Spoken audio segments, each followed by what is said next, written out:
Welcome, folks. If you can turn your camera on, that'll be great, because it's easier to talk to a bunch of faces than it is to talk to gray boxes. Now, I'm assuming you're not planning to pull a Jeffrey Toobin or something on me, but I'll leave that choice up to you.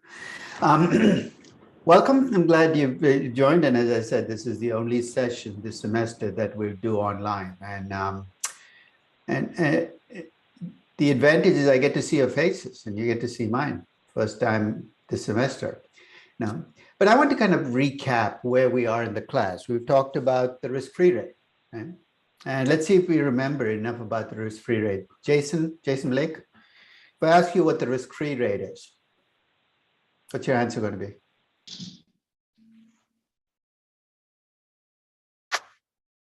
I think we were saying No, you give me your view. Don't. So before you answer though, what's the question you need to ask me?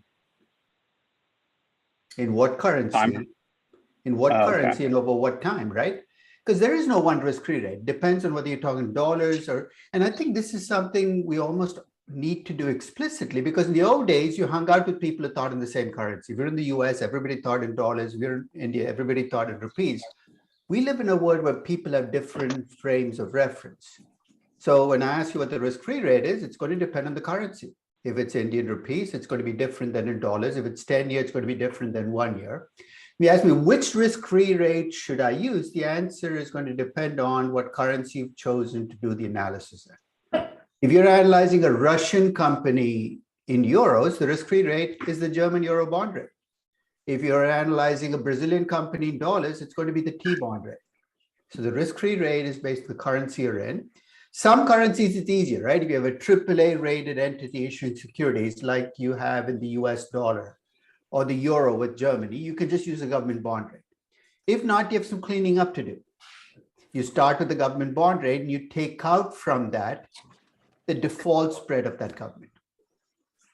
And just before we ended class last Wednesday, we talked about the equity risk premium. Remember what we said? We said the equity risk premium is what you would demand, you. So make it about yourself, because that's the best way to ground it.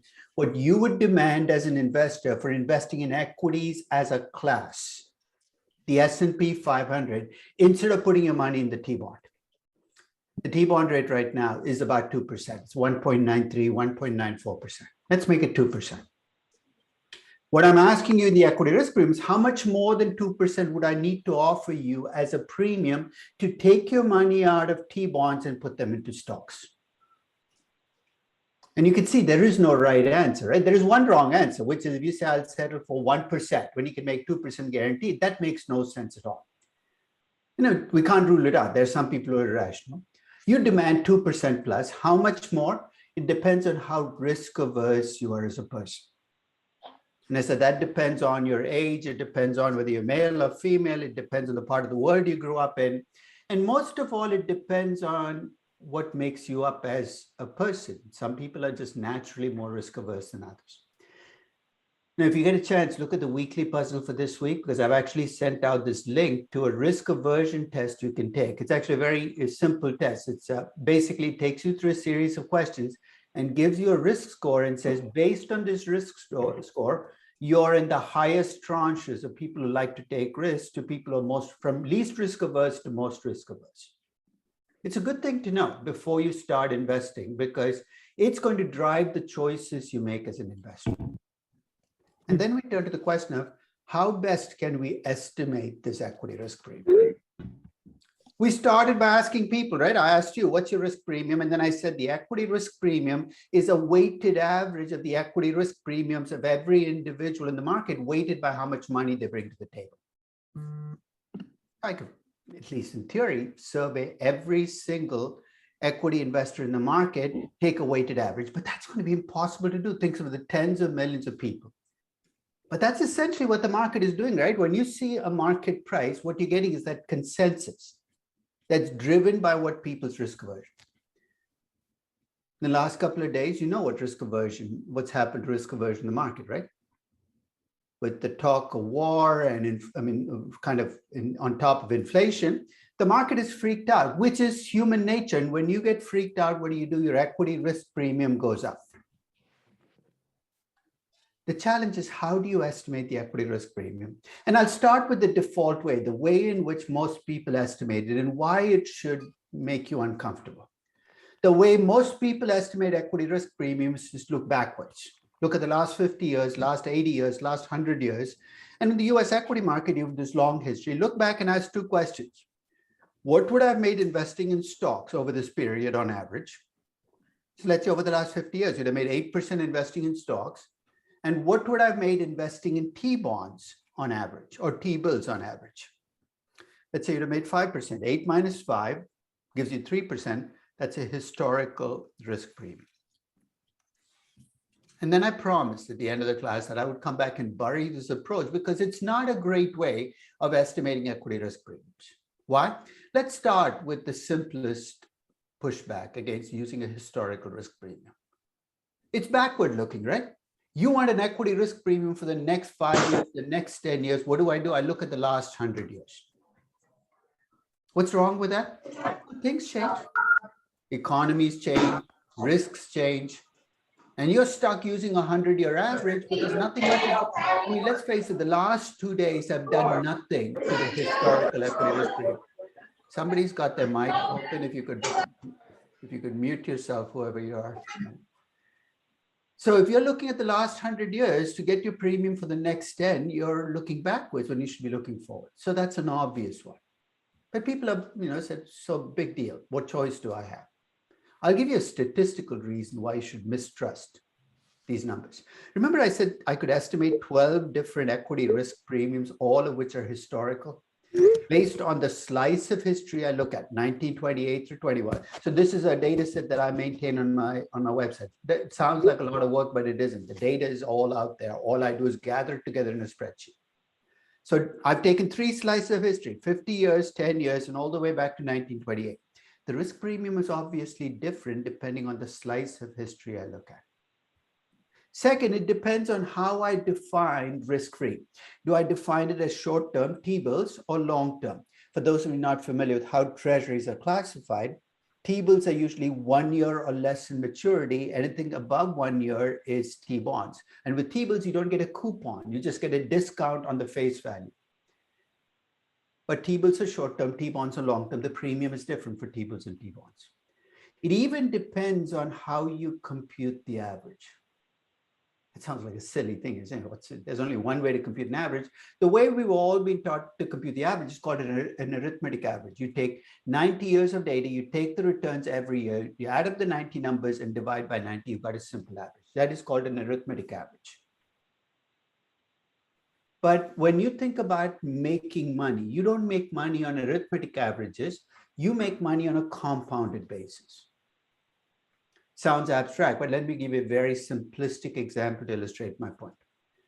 Let's suppose you invest $100 in my mutual fund. I run a fund, you invest $100 in it. Next year, I double your money. So what was your percentage return in year one? Plus 100%, right? So you've gone from 100 to 200. The year after that, I have your money. I'm like Kathy Woods. I make you a lot of money, I lose you a lot of money. So you started at 100. You ended at 100. Let me ask you a very simplistic question. How much money did you make on this fund? Sounds like an absurd question, right? You started 100, you ended 100, you made absolutely nothing. Through the magic of averaging, I'm going to convince you otherwise. Your return in year one, when you went from 100 to 200 was 100%, right? The return in year two, when you went from 200 to 100 was minus 50%. You add 100 to minus 50, you get 50, you divide by 2. Hey, you know what? You think you made no money, but you really made 25% returns a year. You know, mutual funds before 1971 were not required to report compounded averages. They all report these arithmetic averages. And even funds that did terribly, if their ups and downs, could end up reporting an arithmetic average that looked good. It's completely misleading, but people use it all the time. How far back do you go? T-bills or T-bonds, arithmetic or geometric averages. That's why I have 12 numbers. And this is a recipe for disaster in valuation and corporate finance. Because if I let you pick whatever number you want out of the 12, you're going to pick whichever number suits your interest, right? So if you want a low cost of equity, you're going to go with a low equity risk premium, which in this case is about 4.47%. If you want a high cost of equity, you're going to go with a really high number, 16.5%. But I'm going to undercut all of these numbers, and it's statistically based. Remember in statistics, when you compute an average over 50 years, 100 years, about 50 off, what are you taught to do? You're taught to put in standard errors below the number, how uncertain you're about the number. Simple statistical truth telling. So when I tell you the equity risk premium going back all the way to 1928, that sounds like a lot of history, right? 93 years, your sense is that's a lot of history. And I tell you the equity risk premium is 5.13%. That sounds incredibly precise, second decimal point. What I forgot to mention is the standard error in that number is 2.17%. So think about it. Your equity risk premium is 5.13%. The standard error is 2.17%. If you remember your statistics, you don't give me a fact, you're giving me a range. And the range I'm getting, if I go back all the way to 1928, is the equity risk premium in the US could be some number less than 1%. That's 5.13 minus 2 standard errors, or some number greater than almost 10%. That's 5.13% plus 2 times the standard error.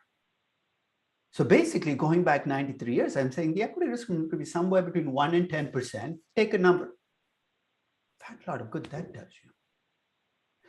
Now, do you see why using shorter periods gives you almost complete noise?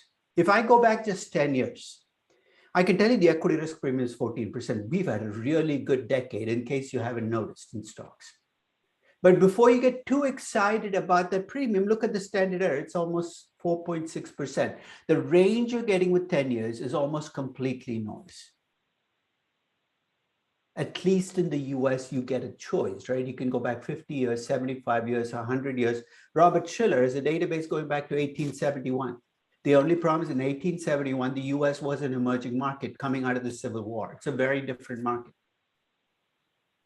I remember a couple of years ago, a Vietnamese analyst emailed me a valuation. He said, can you look over my valuation and see what, because equity research is new in Vietnam, and he was a little uncertain. He was young, he had just started as an equity research analyst. He done a pretty good job. There was one major flaw though. When he computed the equity risk premium, he used the historical equity risk premium for Vietnam. You know how many years of historical data you have in Vietnam? Remember, until this century, there was no stock market in Vietnam. He had 8 years of historical data. You can compute an average over 8 years. I'm telling him I was wrong. I said, why don't you compute the standard error in this number and tell me whether you feel comfortable? He computed the standard error over 8 years. You take a volatile emerging market, you take 8 years of data, you compute an average and a standard error, you know what you're going to find, right? The number is almost all noise. You can't reject the hypothesis the equity risk premium is 0% or 15%. I'm going to start building the case against historical risk premiums. If you choose to use a historical risk premium, you have no choice but to go back 100 years, 75 years. And if you can't get that data, don't even start. And if you choose to go back 100 years and get an equity risk premium for the US, and let's say you say it's 5.13%, be very clear about what you're also assuming. You're assuming what's called mean reversion, that things always revert back to the way they used to be. You're saying, what's the big deal? The 20th century, It was a century where the US equity market was the most successful equity market in the globe. The US became half of the global economy. If I go back and assume that that's the way things are going to be, I am in a sense fighting what's happening on the ground right now, right? If we're going into a global economy, China is rising, India is growing, emerging markets are becoming a larger part of the economy. Even if you trust your historical risk premium, are you willing to assume that the next century is going to look like the last one? I'm not, since 2008, I haven't used a historical risk premium once in either corporate finance or valuation, because 2008 to me was a reminder that the world had shifted under us. You could not go back and assume mean reversion like we had for much of the last century. So if you insist on using a historical risk premium for the US, go with the 5.13%. All these other numbers are either too noisy or they're looking at the wrong risk-free rate, because in corporate finance, we said your risk-free rate has to be long-term. But when you use the 5.13%, don't act on this delusion that it's a fact, it's an estimate, and you're kind of stuck with it. If you have some incredible crisis, guess what? It's still 5.13%. So it would be nice if we can have an alternative, and that's what I'm going to try to do. So survey premiums, almost impossible to do. Historical risk premiums, incredibly flawed. So let me give you my alternative, looking backwards. I'm going to try to estimate a forward-looking dynamic premium. Silvia, allora. Sorry, whoever's got your mic open, could you mute yourself? Il primo è questo. Okay, let's see where this person is. Okay.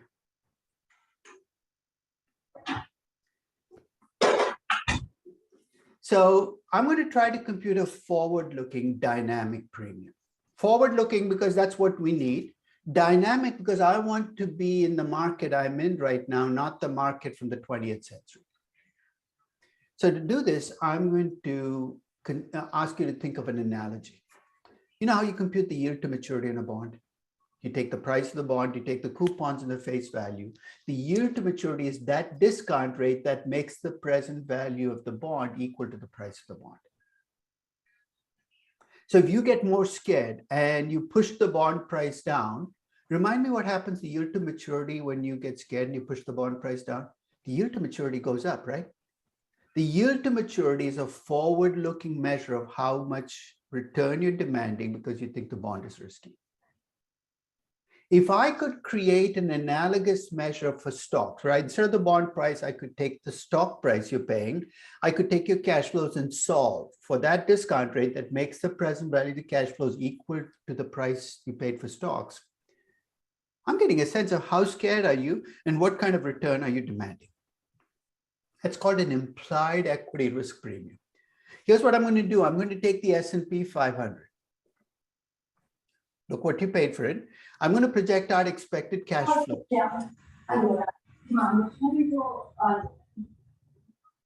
Okay. I can't even tell. I have like 4 pages. I can't tell who's on. If you're unmuted, please mute yourself. I can hear you. So I must be muted because she can't hear me. Never mind. Okay, so just ignore the Chinese in the background. It's not. It's happening because somebody's not muted. Okay. So I'm going to take what you paid for stocks. I'm going to look at the cash flows. The only tricky thing about stocks is you don't get coupons. You get dividends and perhaps buybacks, and those numbers could change over time. So it's a little more estimation.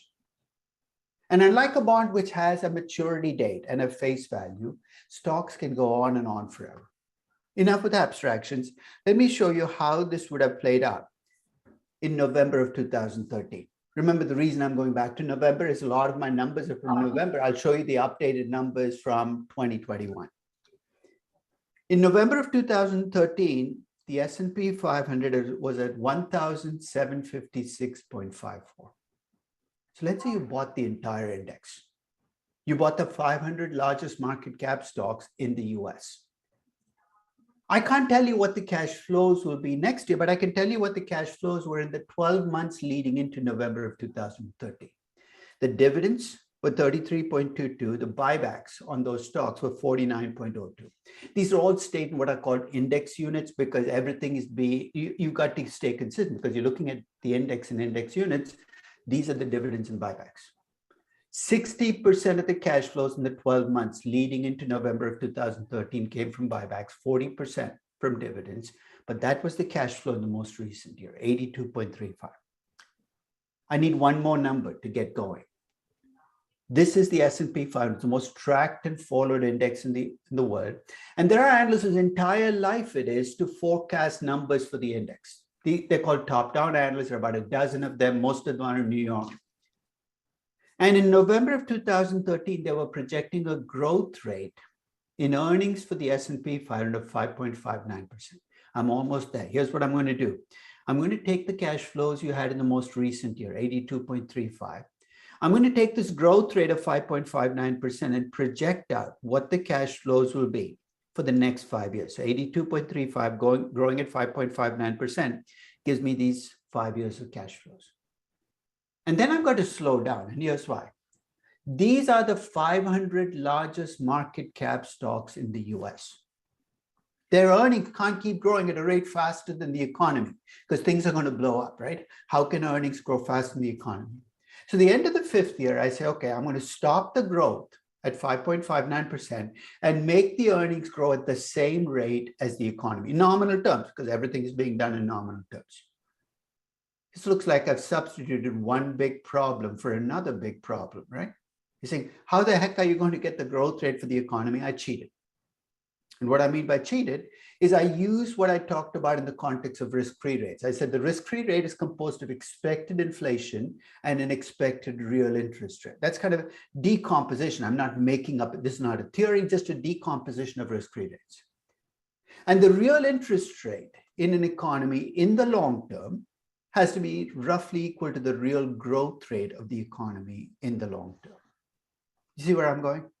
The risk-free rate in November of 2013 was 2.55%. If I trust the bond market, that is what the growth rate should be in the economy in the long term, 2.55%. So after year 5, I set the growth rate to 2.55% and estimated cash flow in the 6th year. That's now going to grow at 2.55% forever. I'm almost there. I have the index, I have the cash flows for the next 5 years, discounted back each year. I have the cash flow beyond the 5th year, continuing forever, growing at 2.55%. If this equation looks strange, that's just the present value of a growing perpetuity because my cash flows continue to grow at 2.55% a year forever. I'm almost home. I have the index level, I have the cash flows. I solve for R, I get basically an internal rate of return of 8.04%. You're saying, what does that tell me? In November of 2013, if you bought US stocks, I don't care what you hoped you would make, what you prayed you would make, given what you paid for those stocks, you can expect to make 8.04% a year. You subtract out the T-bond rate, you get an implied equity risk premium of 5.49%. Forward-looking because I'm using future cash flows and what you're paying today. Dynamic because every time the index changes, the implied equity risk premium is going to change. The index drops, the premium will go up, just like bond prices and interest rates. That was November of 2013. So let's stay with November of 2013, then I'll update what that number looks like now. So November 2013, as I looked at my 5 companies, actually 5 plus 1 private business, I had to make an estimate of what the equity risk premium for the US would be. Let's think of the US as a mature equity market.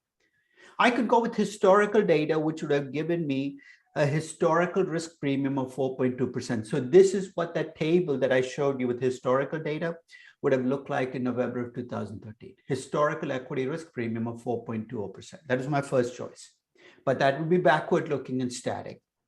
I can go with the equity risk premium of 5.5% that I got in the previous page, the implied premium. So I'm faced with a choice. Do I go with the historical premium that everybody else is using, or do I go with this number that reflects where we are today in the market? And I told you already what my choice has been every time I've come to this fork in the road since 2008. I don't trust historical premiums. They're noisy, they're backward looking, and they don't reflect the global economy we're in. So from this point on, you can forget the 4.2%. What you're going to see as my equity risk premium for mature markets in November of 2013 is going to be 5.5%, which is the premium that I got for the US. And it's going to give me a launching pad for estimating equity risk premiums for other markets. So if you came to me with Vietnam and said, what's the equity risk premium for Vietnam? I can't use historical risk premiums. So here's what I'm going to do. I'm going to start with the US premium, the 5.5% as my base. And then I'm going to add an additional premium, call it a country risk premium, because Vietnam is a risky country. Now, of course, the legitimate pushback you might have is, how the heck am I going to come up with a country risk premium for Vietnam? I'm going to start with that default spread. Remember the default spread I took out of your government bond rate to get to a risk-free rate? I'm going to go back and say that's a measure of country risk. Risky countries have big default spreads. And I'm going to scale up that default spread for the fact that equities are usually riskier than bonds. So if your default spread is 3% and equities are 1.2 times more risky than bonds, I'm going to take the 3% and multiply by 1.2. I know I deal with a lot of stuff. The base premium is going to become my implied premium. The default spread for a country is going to become my starting point for the country risk premium. But I'm going to scale up the default spread because equities are usually riskier than bonds. So when you think about doing this for other markets, be very clear on why we're not using historical risk premiums. It's not that there isn't historical data. There just isn't enough historical data. In fact, I cannot think of a market outside the US, perhaps the UK, where there's enough historical data for you to say, okay, I have enough historical data to even start estimating historical risk premiums. You could try to do what I did for the US, implied premiums, but the data on growth rates in markets is difficult to get. So in most markets, in fact, all markets outside the US, what I do is I start with the US premium and add on a country risk premium. Again, I want to tell you what the default approach is in most investment banks and consulting firms to get equity risk premium for other markets. They start with the US equity risk premium, usually based on historical data, which I can test, but let's say I'm okay with that. And then they add the default spread for the country. That's it, they stop. That's the standard practice in most markets. So the way this would work out is, let's say the US premium is 5.5%. There are my default spreads for the countries based on the ratings. I just add the default spread and I stop that. That is the way equity risk premiums are computed for most markets in the hands of practitioners. Default spread plus the US equity risk premium. If you don't trust ratings and ratings-based default spread, you can use the sovereign CDS spread. Remember I said you could get that from markets? I mean, right now, the sovereign CDS spread for the Ukraine is through the roof for obvious reasons. It reflects the world as it is now. But basically, you're just adding the default spread. But the flaw here is you're taking a spread that you're charging for buying a government bond issued by that country. And you're saying that is exactly the same spread I would charge for buying equities in that market.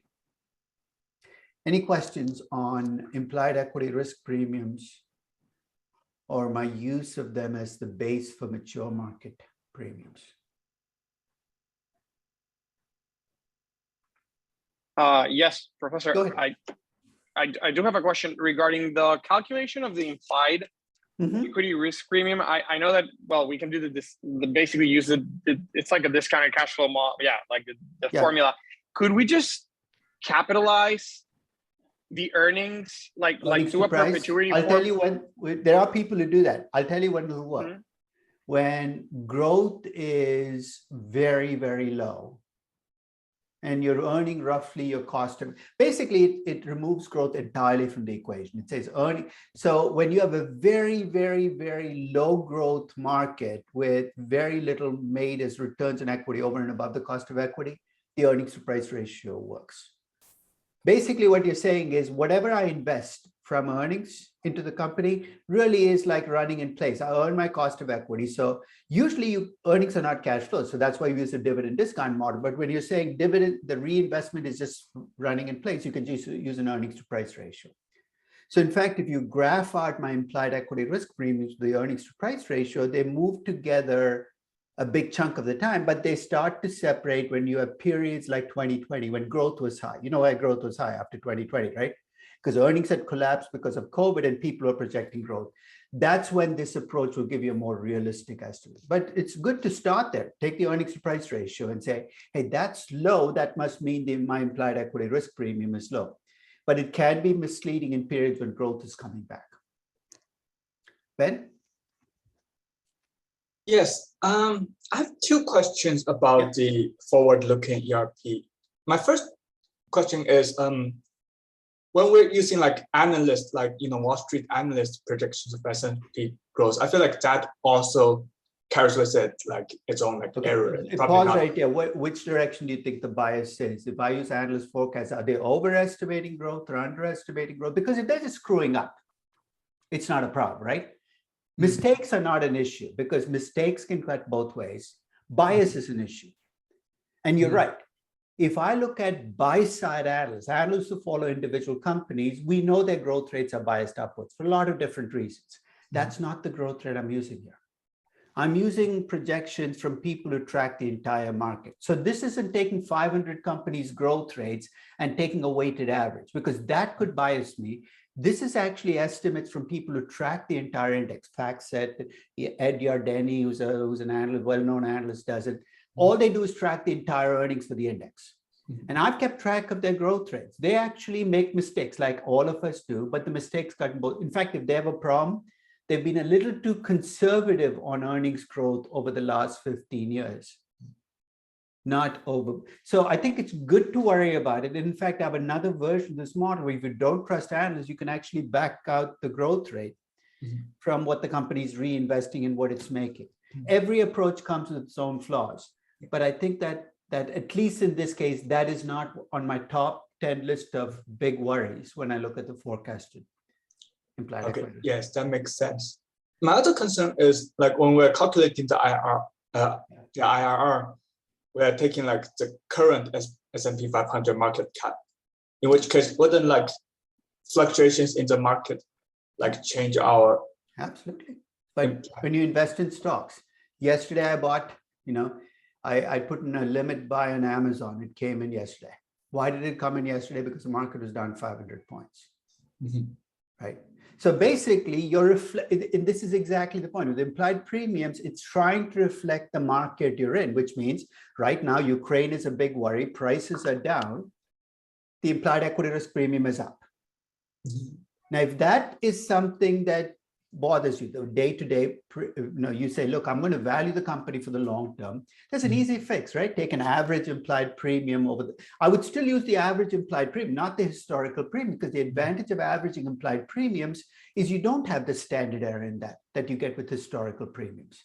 Implied equity risk premiums don't become minus 30% and plus 30%, right? The reason you get a big standard error with historical risk premiums, you're looking at actual returns. Here I'm doing implied premiums every year. That number has never been lower than 3.5%, at least in the recent past. It's not been higher than 6.5%. The room to run is fairly limited here. So you can average out historical implied premiums if you feel the current number is just too volatile for you. I think to your point, I just think like as investors will probably want to get into the market when the market Here's is the low. danger though. When you do that, you are assuming your own version of mean reversion, right? You're assuming this is unusual. And for the last 14 years, that's been a problematic assumption because what have people said since 2008? These low risk-free rates are unusual. So I'm going to replace them with an average. Be careful about replacing things with averages because you're substituting your opinion for the market. And you got to be clear about that. There's nothing wrong with doing it, but that's always a dangerous place to be when you're saying, I think I'm right and the market is wrong, because that's effectively what you're doing when you're averaging things. Yeah. Thank you. Rowan? Yeah, hey, thanks, Professor. I have two questions. I'm a little confused. When you're talking about the implied equity risk premium and you're kind of this almost like a DCF of the value there. Right. and you are assuming there's this growth and the growth has to slow down because if it doesn't, it'll overtake the economy. I get that mathematically that's what we need to do, but is there any, like if you did this exercise 15 years ago, like does that carry out actually when you The look growth at in earnings for the of the companies in the S&P 500, then the answer is yes, right? Because what happens to S&P 500 companies is earnings growth drops off. And they become smaller companies, they get replaced. Remember, when I'm computing this, I'm not computing it for an ongoing S&P 500. I'm doing it for the 500 companies in the S&P 500 today.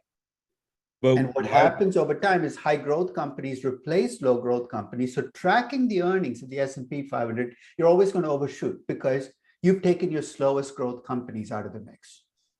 And that's, I guess that was kind of why a little bit why I was confused, because if your analysts, or like if the analysts are thinking how much are projecting out for the S&P 500, right? That those numbers, they're doing it off existing companies because you can't forecast which companies are going to get dropped off and which are going to get added in. So when they forecast earnings, one reason they end up being a little conservative is because the index changes composition over time. But when you buy the stocks, you're buying the stocks now, right? So when I say buy the index, I'm saying go out and buy the 500 companies in roughly the same proportion of the index and see what happens to them. Because if you track the actual earnings in the index, it's about 1% higher than the risk-free rate. And it's not that much higher, but that 1% can be almost entirely explained by this replacement process that happens where the slowest growth companies get taken out of the mix. But that's a good point. I mean, the analysts, the only way to test it is look empirically. And if they're, in a sense, looking at this updated earnings, you shouldn't get this finding that the earnings growth that they're projecting is a little lower than the growth of the index. okay. And then the second piece that kind of follows along with that is, has there been any research looking at, I guess I get what you're saying with like looking at past risk premiums is it's like driving forward while looking at rear mirror. In fact, what's the simplest way to test whether an estimate of an equity risk premium is a good one? Is to look to see whether future returns are predicted by whatever uses a historic, what you use as a risk premium, right? So if you're telling me this is a good estimate of the equity risk premium, and I look at the returns over the next 10 years, the next 15 years, a good estimate of the equity risk premium should be positively correlated. In other words, when you tell me to use a higher premium, I should earn higher returns, right? It's a good test. So actually, I'll send you this link to this paper. I have an equity risk premiums. I did that test on 5 different variations, including my implied premium, the historical premium, and the earnings to price ratio. You know, the worst way to estimate future returns is the historical risk premium. Its correlation is minus 0.50. In other words, when historical risk premiums are highest is when your future returns are lowest. So this much I can tell you. The implied premium is not perfect. Its correlation is about 0.7, but it's positive and it's close to 1. The historical risk premium, the correlation is negative. It's actually pushing you in the wrong direction and leading you to use cost of equity that are too high relative to the actual returns you're going to get on stocks. So in fact, it's a simple proposition to test. And when you test it, you say, why are people still using historical risk premiums? The only way you can explain it is inertia. That's the way they've been taught, and they won't let go.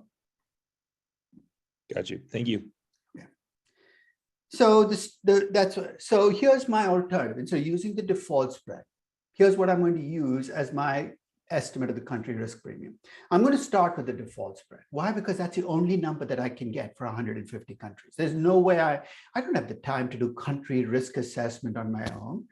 So I'm letting the ratings agencies give me a start. And that's a weakness because ratings agencies are sometimes late to the party. But I'm going to scale that default spread up for how much riskier stocks are relative to government bonds. And of course, this is an open question. How are you going to measure risk in stocks and bonds?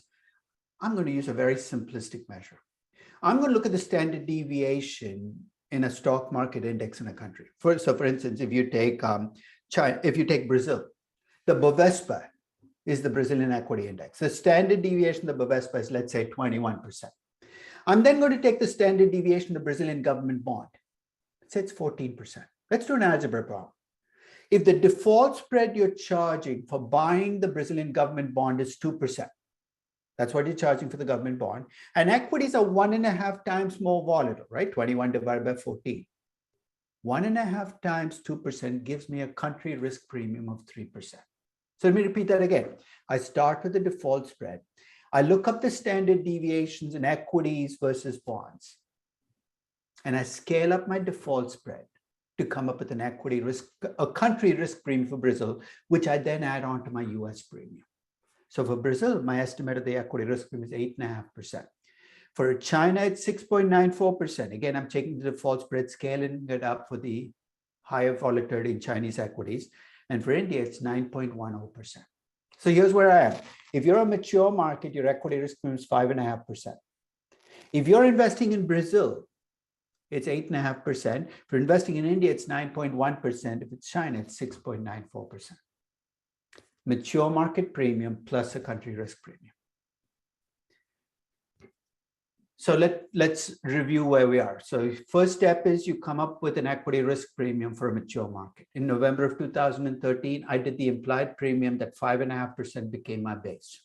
Second step, come up with some generic measure of country risk. I used ratings because that was what I was able to get for the most countries.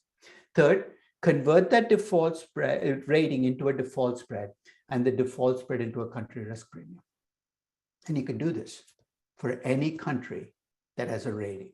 You may say, what if my country doesn't have a rating? I'll come back and address that in my most recent update. But in November of 2013, this is what the world looked like to me. So notice there are a lot of 5.5%. Canada, US, Australia, New Zealand, Germany. What do they share in common? They're all AAA rated countries. So what I've done is taken my US premium and populated every AAA rated country with that premium. My argument being, if you're all mature markets, you can't have different risk premiums because money will flow out of low premium markets into high premium markets. For every other country, I did what I just described. Take the default spread, scale it up, add it on to the risk premium. In November of 2013, the premiums around the world reflected my estimates of my base premium and those country risk premiums. Now, part of you is saying, why would I care about Latin America? I'm looking at a US company because presumably, I didn't ask you the question, how many of you have picked a company? I'm going to assume that you already have. Many of you, I'm sure, have picked US or European companies. I don't care. I have a German company. I have a US company. Do you? Jitendra, who did you pick for your, what company did you pick? I picked Z Entertainment Enterprises from India. Okay. And do its revenues come entirely from India? Mostly. India and Asia Pacific is its major market. India and Asia Pacific. I would wager if I went around the room and asked you about your company, you'll first start by saying it is an Indian company, it's a Brazilian company, it's a US company. But then if you dig deeper, you're going to realize that these companies might be India. So if it's a TCS, also an Indian company, the difference is TCS gets almost all of its revenues outside India. So I'm starting this process of saying, don't think about country risk based on where your company is incorporated. Think about where it gets its revenues. I'll take my companies and lead them through this process. Disney, US company, right? In 2013, November of 2013, it got 82% of its revenues, the US and Canada. It got about 18% from the rest of the world, Europe, Asia Pacific, Latin America. Those numbers have actually shifted fairly dramatically over the last 9 years to get more Asia Pacific focused. But that's what Disney looked like in 2013. Here's what I did. I took each part of the world, attached an equity risk premium. US and Canada, both AAA rated 5.5%. For Europe, if you look at the weighted average, it's 6.72%. You're saying, what weighted average? I took the equity risk premiums for all of the West European countries and weighted them based on GDP. And here's my rationale. If you ask me what the equity risk premium is for Asia, it's kind of silly of me to take the Chinese equity risk premium, the Vietnamese equity risk premium, and weight them equally. Because if you're in Asia, my guess is you're getting far more of your revenues in China than in Vietnam. The weighted average is just the regional weighted average. So for each part of the world, I put in the weighted average equity risk premium. The equity risk premium for Disney as a company is a weighted average of the parts of the world that Disney operates in. In fact, expanding on this notion, you think Vale is a Brazilian company? Think again. You know what the biggest revenue geography for Vale is? It's not Brazil, it's China. At some point in time, my assumption is every company is going to be a Chinese company that somehow is incorporated in another part of the world, because China is becoming a larger and larger slice of revenue for so many companies. So with each of these companies, what I've done is I've taken their breakdown of revenues, taken the equity risk premium for each part of the world they operate in, take a weighted average. Now, when you do this for your company, you're going to face some frustration. And it's not because of the of the process, it's a fairly simple process, how companies break down revenues. I don't know how Z Entertainment breaks down revenues, but you take some companies, especially US companies, they'll break revenues down the following way. They'll say, we got 65% of our revenues in the US, 35% from the rest of the world. Now you're screaming, saying the rest of the world is a big place. Can you start to get more specific? You got to take what you're given. So don't fight that battle. You're not going to win because you have to deal with what companies. So in their annual reports, they'll break down geographically. Some companies are good about their breakdown. Some are kind of opaque. You got to take what's given and compute an equity risk premium based on where a company operates. Any questions on that? Because it's a fundamental concept. It's amazing how much pushback I get on this when I do valuation in corporate finance. Because in much of the world, again, the default seems to be, if you're incorporated in a country, your equity risk premium should be for that country. So by that reasoning, a German company should always have a mature equity risk premium, even if it gets 99% of its revenues in Afghanistan, which is absolutely absurd. But that's what looking at incorporation can do for you, is lead you down that garden path. Andres? Yeah, so I understand that for publicly listed companies, we should usually work with revenue, given the fact that it's Actually, let me pause it. It's not okay. that it's a publicly traded company. If sometimes it's the only thing you have broken down. Exactly. Right? So sometimes desperation is what drives you to revenues. Not even that it's the best way of it. I'll tell you when revenues are going to be a terrible way to think about risk. When I do natural resource companies, oil companies, you know how I break down country risk? Revenues are meaningless, right? They all sell in the global oil market. Where does your risk as an oil company come from? And reserves. From where you get your oil. If 90% of your oil is in Kazakhstan, I don't care if you're listed in the Netherlands or the UK, you have an incredible amount of country risk. So don't take these revenues as the only mechanism. Sometimes you have no choice but to use revenues. For some companies, you use production. For some companies, you can use both. I mean, in fact, you could say, I'm going to put 60% weight. So this is not a rigid rule, but if you're doing this, you're doing what I want you to do. Think about your operations, think about where your risk comes from. I've just used revenues because it was available for all of these companies. I looked for other breakdowns and they had none. Disney doesn't break down anything other than revenues geographically. Got it. Yeah. Thank you. Carly? Okay, so I'm working with a Swiss company. It's called On Shoes, but they do most of their revenue in America. So should I be using? What do you think? In fact, there are Israeli software companies that get almost all of their revenues in the US. My question is, what's Israeli about? You got a shingle hanging up in Tel Aviv. Okay? You have a little bit of regulatory. I would say just use the, where they get. And in fact, I would say if you're doing, when you said the Swiss company, I was afraid you're going to say Nestle, right? No. Nestle is a Swiss company only in name. It gets less than 3% of its revenues in Switzerland. It's a multinational. And the way to think about it, we no longer live in a world with Indian companies, US companies. We live in a world of multinationals that through the accident of history happen to be incorporated and traded in India or the US. So think in terms of where companies do business. Otherwise, you're giving an unneeded benefit to companies that are incorporated in developed markets and an unneeded penalty to multinationals that happen to be in emerging markets.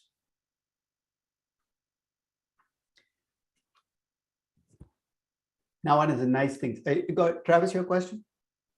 No, okay. One of the nice things about an implied premium is you can compute it every moment of every day. In fact, yesterday I computed every 2 hours during the day. That's a little bit of overkill. You're saying, what happened yesterday? Were you watching the markets yesterday? It was down 500, down 200, up, and back to down 400. It's a practice I started in the last quarter of 2008.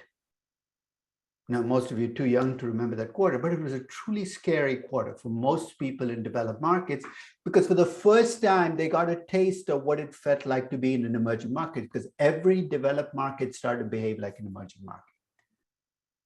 In fact, between September 12th of 2008 and December 31st of 2008, I computed the equity risk premium every single day. If you ask me how much can happen in 3.5 months, well, I'll give you the answer. On September 12th of 2008, which is the Friday before the Lehman collapse, the equity risk premium in the US was about 4.4%. Nobody saw the storm coming.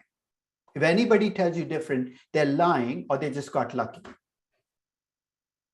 And of course, we woke up on the following Monday to a horrendous crisis. Between October, so this is the US, the S&P 500. The equity, as the index is dropping, the equity risk premium is climbing. In fact, there was a day in November where the equity risk premium for the US hit 8%. Think about it. We've gone from 4.4 to 8% in little over 2 months. That's what terrified people. This wasn't supposed to happen in a developed market. This is what emerging markets did. We were right in the midst of it in a developed market.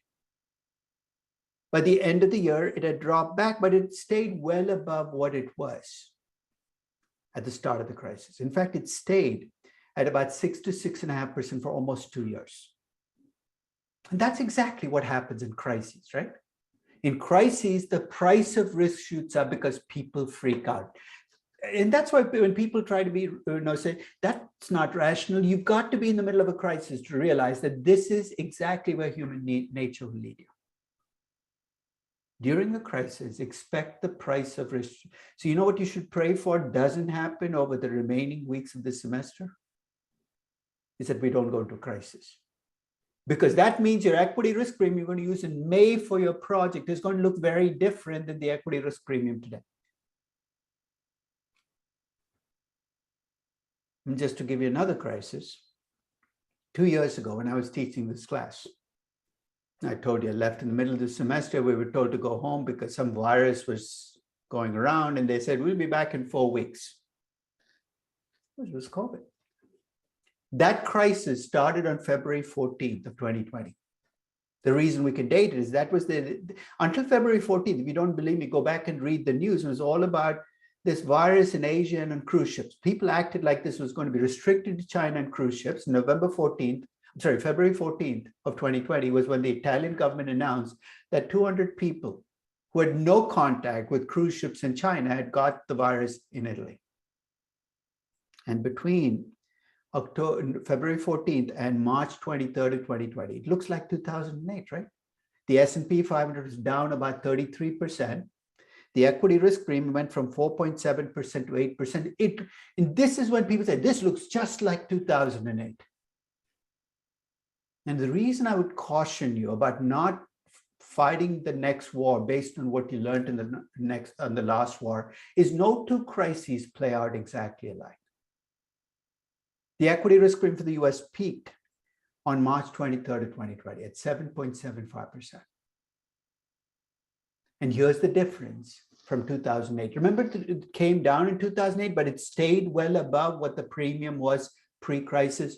During COVID, the equity risk premium came down, but it came down all the way to where it was before the crisis and kept going lower.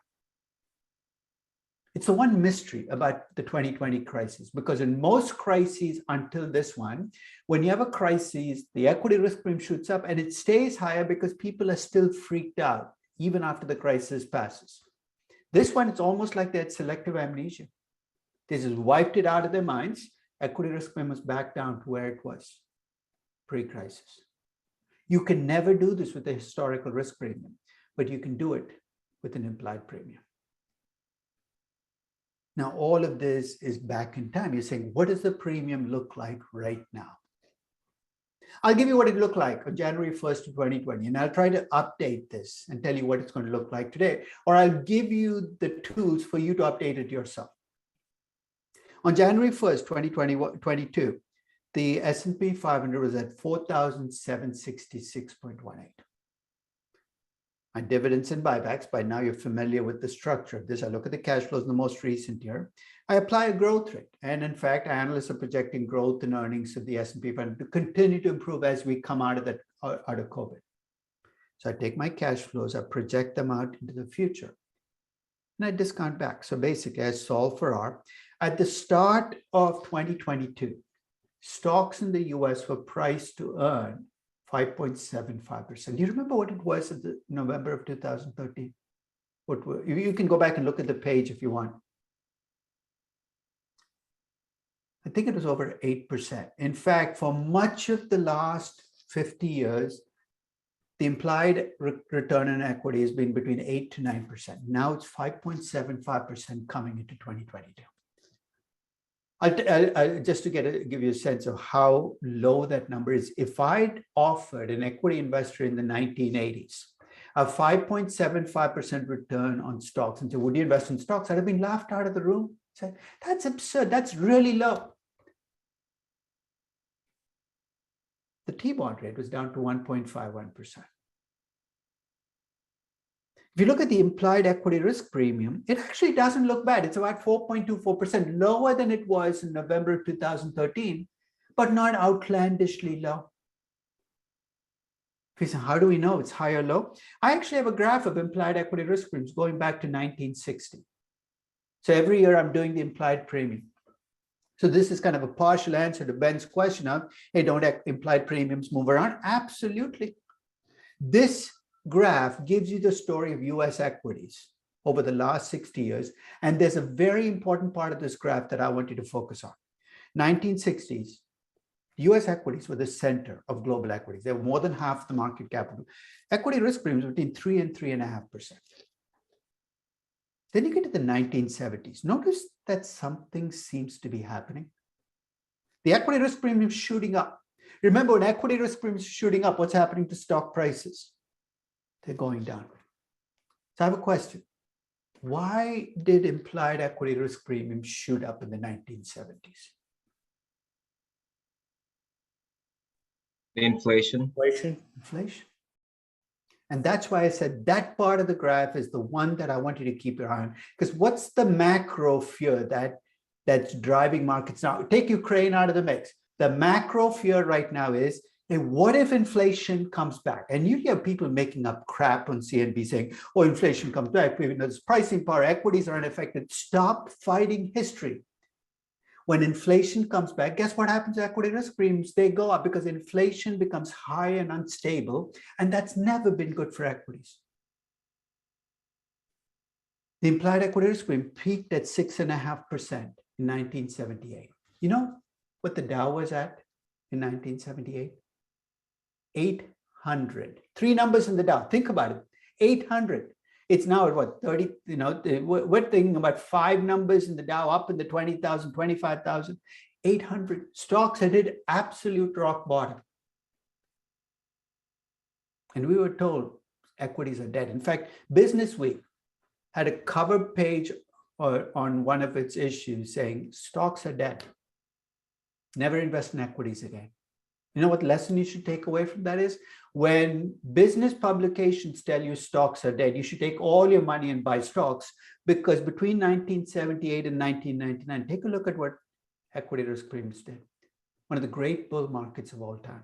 They drifted down. In fact, by the end of 1999, peak of the dot-com bubble, the implied equity risk premium in the US was down to 2%.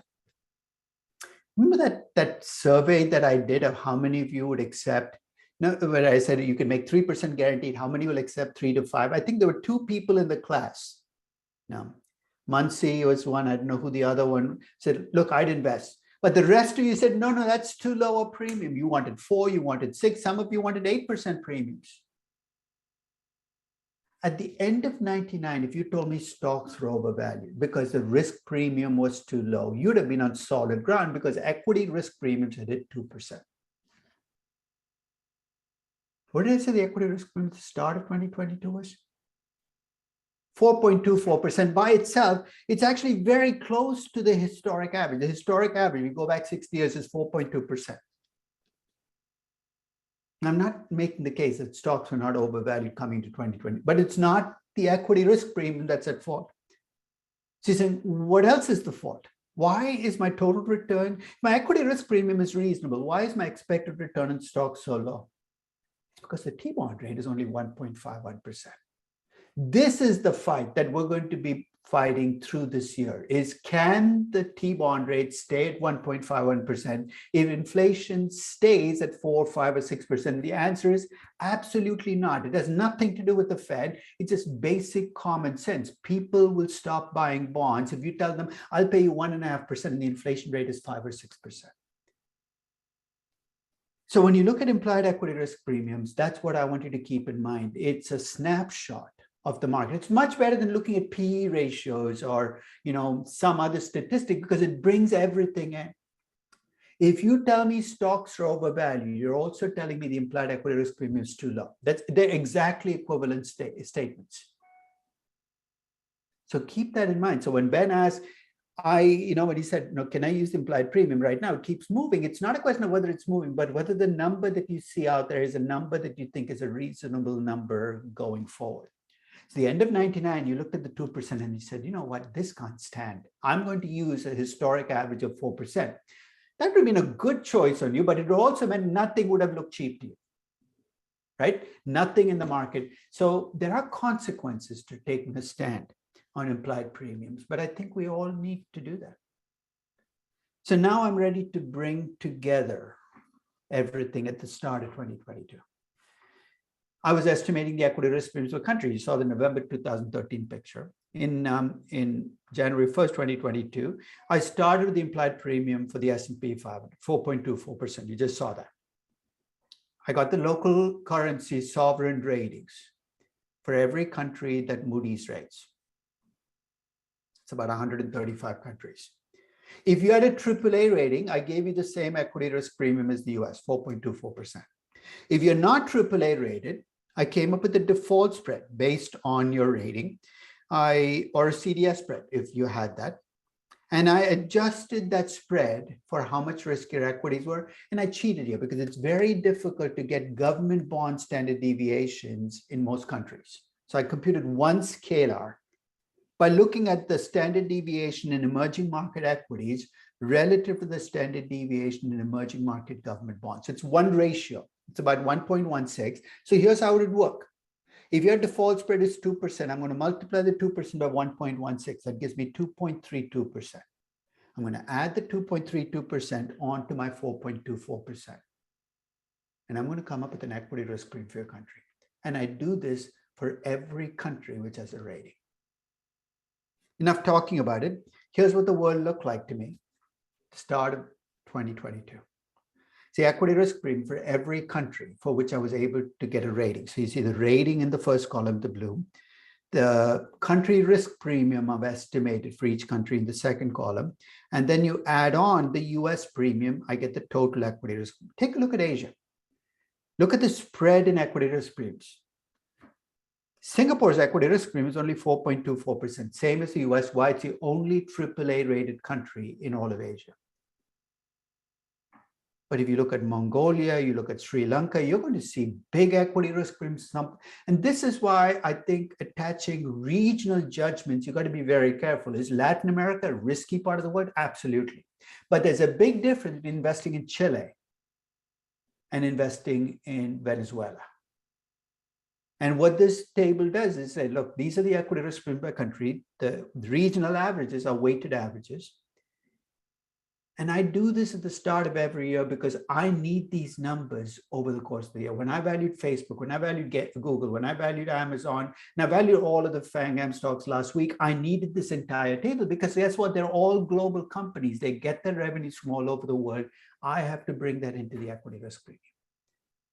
This is by far the most downloaded data set on my website. It gets used in the strangest places. I have absolutely no control in how it's used. So I've just taken to watching it with horror or awe, depending on how it's used. I still remember an email I got about 3 years ago from a New Zealand milk board. I didn't even know there was a milk board in New Zealand until I got this email. It said, we're using your equity risk premiums to set milk prices for New Zealand farmers. What? Who are they selling the milk to? Zimbabwe? But the question was fairly direct one. We see your numbers on your website. How do you get them? And I just described how I got them. So I have this little PDF file saying, this isn't rocket science. This is how I do it. But people get pissed off at me about numbers on this, especially if they're in a country with a high equity risk premium. Jamaicans have been mad at me for 15 years. You know why? Jamaica has a really high equity risk premium. To which my response is, it's not my fault. Whose fault is it that Jamaica has a really high risk premium? What drives my risk premium? I start with the US premium, then what do? I look up your rating on Moody's, and guess what? If your rating is in the toilet, you're going into the toilet with it. There's nothing I can do. I said, it's not my fault, it's Moody's fault. This isn't, there's no intellectual firepower behind these numbers. They're reflections of default risk traced into equity risk premiums.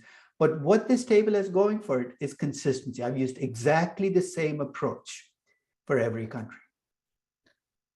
But remember, to use this approach, I need a default spread. To get a default spread, I need a rating.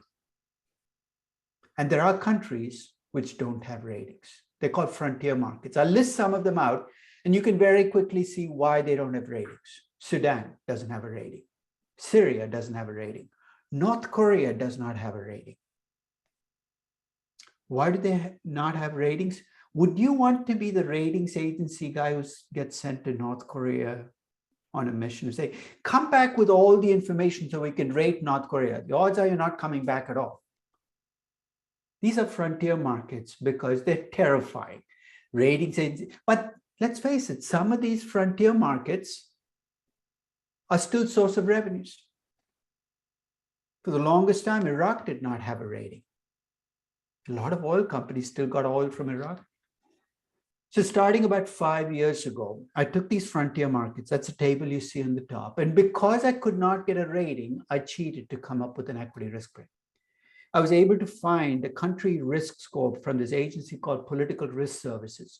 You can get on, you can check it out. It's been around a long time. They do a pretty good job of assessing country risk with the score. The lower the score, the riskier the country. So to give you some insight, at the start of 2022, the safest country according to PRS in the world is Switzerland, followed very closely by the Scandinavian countries. The riskiest country, I think, was the South Sudan. I'm always confused in Africa, South Sudan, North Sudan, one of the Sudans. Syria, for instance, according to this service, has a score of 45.5, which is very risky. Now, by itself, the 45.5, I can't do much with, but here's what I did. I looked for other countries with political risk score services between 45 and 50. There are like 5 countries. 3 of them had ratings and country risk premiums that I'd estimated. So guess what I did to come up with an equity risk premium for Syria? I took the average across those 3 countries attached to Syria. You're saying, that's so simplistic, guilty as charged. If you can find a better way to assess country risk for North Korea, I'm willing to listen. I'm not wedded to any of these approaches, but I need these numbers because I need them to come up with an equity risk premium for my company.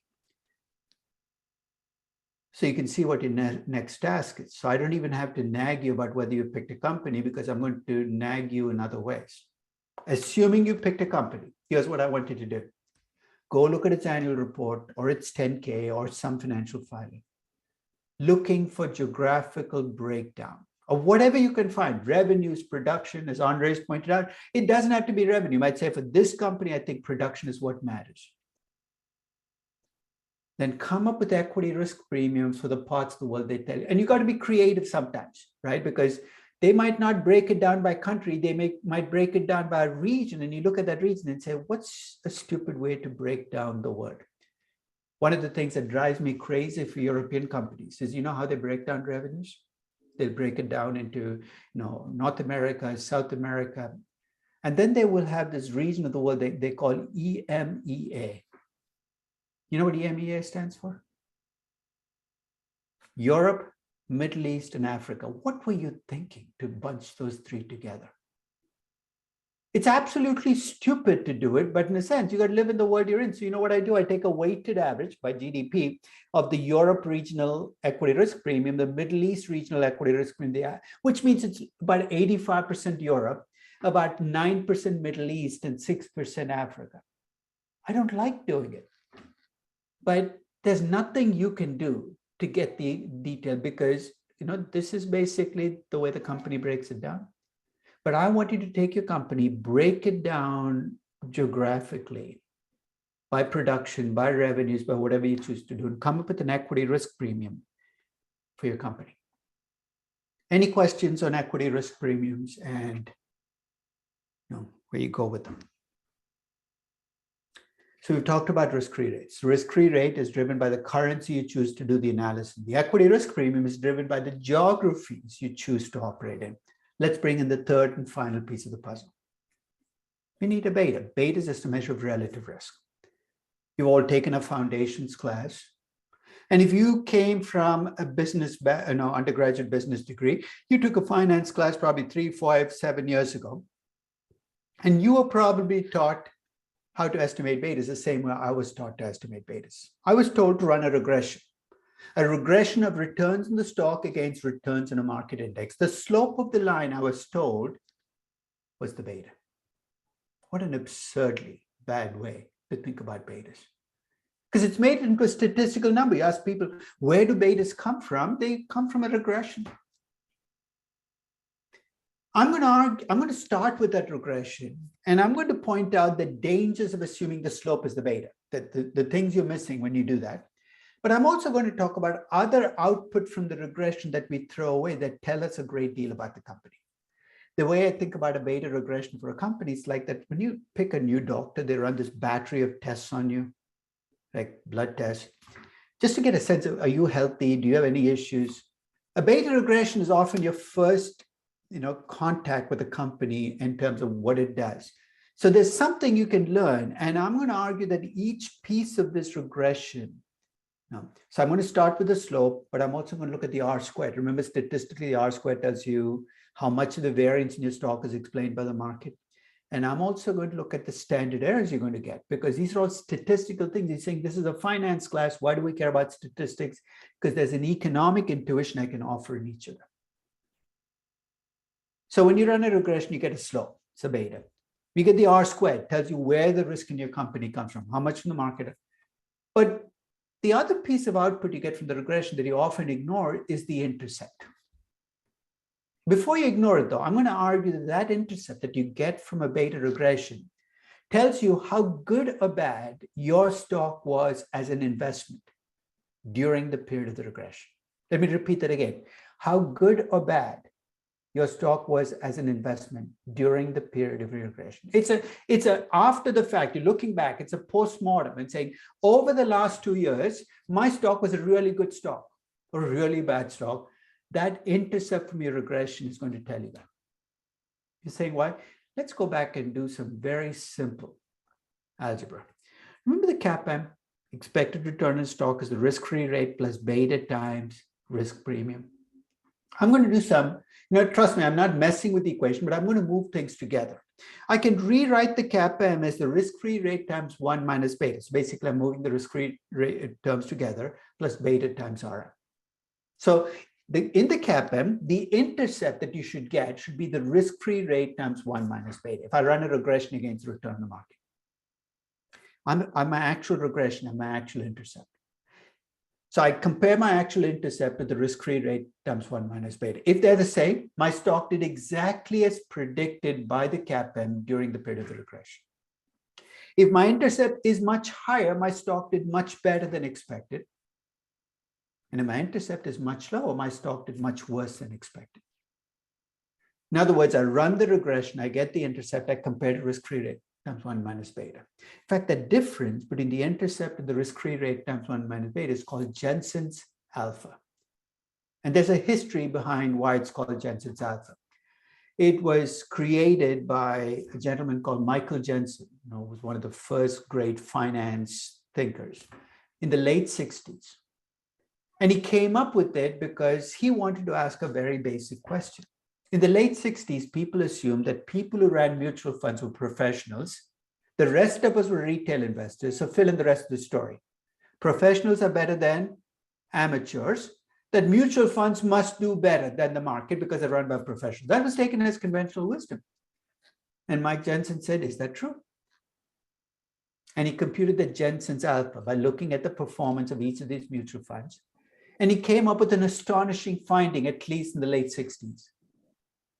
Looking across the 94 or 100 mutual funds, there weren't that many at that time, he discovered that the average mutual fund had a Jensen's alpha of between -1% and -1.5%.